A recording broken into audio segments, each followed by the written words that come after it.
جو لوگ کافر ہوئے اس دن نہ تو ان کا مال ہی اللہ کے عذاب سے ان کو بچا سکے گا اور نہ ان کی اولاد ہی کچھ کام آئے گی، اور یہ لوگ آتش جہنم کا ایندھن ہوں گے۔ ان کا حال بھی فرعونیوں اور ان سے پہلے لوگوں کا سا ہوگا جنہوں نے ہماری آیتوں کی تکذیب کی تھی، تو اللہ نے ان کو ان کے گناہوں کے سبب عذاب میں پکڑ لیا تھا، اور اللہ سخت عذاب کا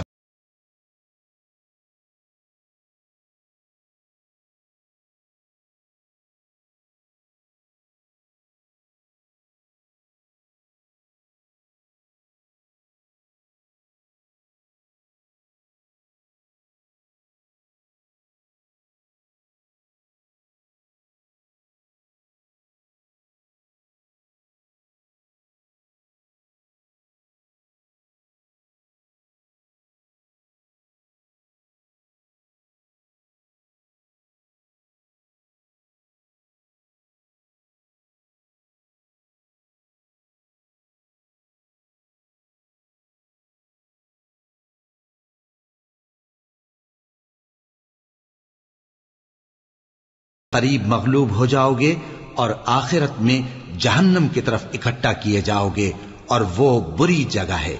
تمہارے لیے دو گروہوں میں جو جنگ بدر کے دن آپس میں بھڑ گئے قدرت الہی کی عظیم الشان نشانی تھی۔ ایک گروہ مسلمانوں کا تھا، وہ اللہ کی راہ میں لڑ رہا تھا، اور دوسرا گروہ کافروں کا تھا، وہ ان کو اپنی آنکھوں سے اپنے سے دگنا مشاہدہ کر رہا تھا، اور اللہ اپنی نصرت سے جس کو چاہتا ہے مدد دیتا ہے۔ جو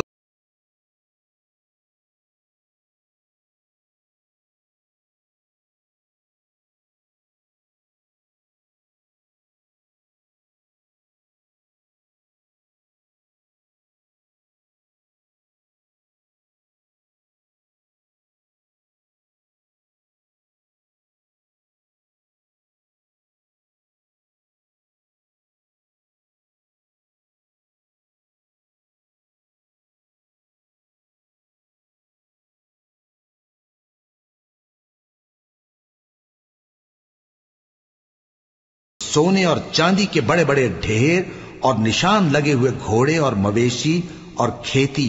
بڑی زینت دار معلوم ہوتی ہیں، مگر یہ سب دنیا ہی کی زندگی کے سامان ہیں، اور اللہ کے پاس بہت اچھا ٹھکانہ ہے۔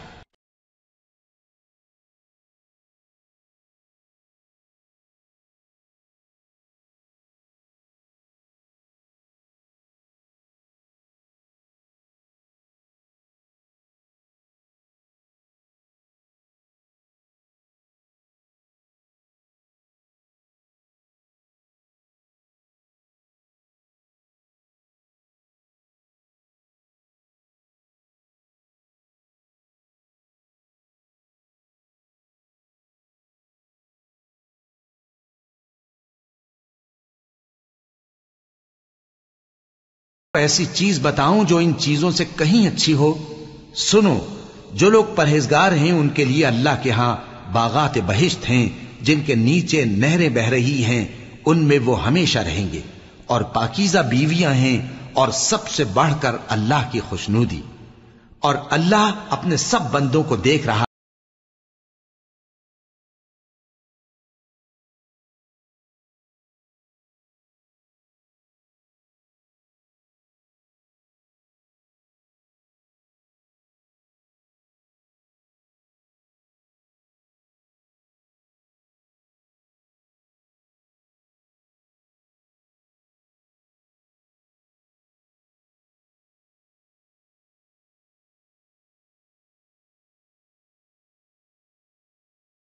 سے التجا کرتے ہیں کہ اے پروردگار، ہم ایمان لے آئے سو ہم کو ہمارے گناہ معاف فرما اور ہم کو دوزخ کے عذاب سے محفوظ رکھ۔